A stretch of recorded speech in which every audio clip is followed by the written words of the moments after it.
Hindi pala kay ni Kim Chiu na magpaputol at magpakulay ng buhok. Maski nga raw sa karakter na ginagampanan niya ay hindi niya kaya magpakulay ng buhok. Sa karakter niya nga, raw sa series ng Fit Check, ay kailangang kulay violet ang buong hair niya. Pero hindi raw talaga niya kinaya at natakot siya. Kaya yung bandang harapan lang daw ang kinulayan.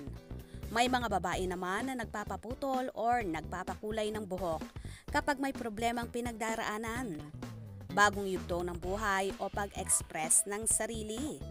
Pero hindi raw ganon ang girlfriend ni Sian Lim. Ayaw daw niyang idamay ang kanyang buhok sa kanyang problema. Kapag may pinagdadaanan, hindi ko isinasali ang hair ko. Nananahimik ang buhok ko. Bakit ko siya puputulin? Ang tagal-tagal kong pinahaba. Paliwanag niya. Kaya nga may pinagdadaanan, dadaanan mo lang siya, pero yung hair mo, wag mo daanan ng gunting.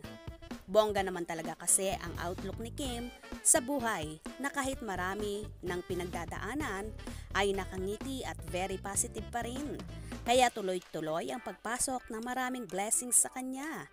Gaya na lamang ng pagiging brand ambassador niya ng Hair Fix.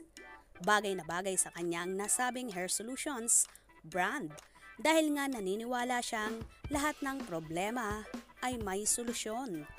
Samantala, ilang oras bago makausap ng entertainment media si Kim ay inilabas ng Movie and Television Review and Classification Board o MTRCB ang pagbasura nila sa motion for consideration ng programang It's Showtime.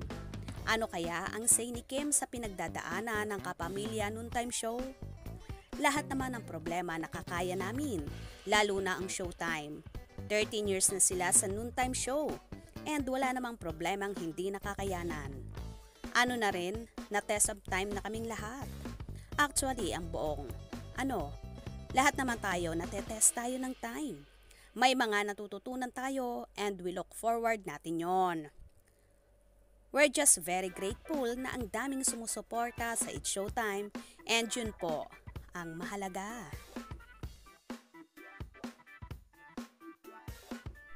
Tumpak naman talaga ang sinabing ito ni Chinita Princess. Kaya nga, maging positive lang dahil lahat ng problema may solusyon. Kaya naman, tumutok at wag na wag pahuhuli sa mga maiinit na kaganapan. Anong inyong magiging reaction sa bidyong ito? Comment below.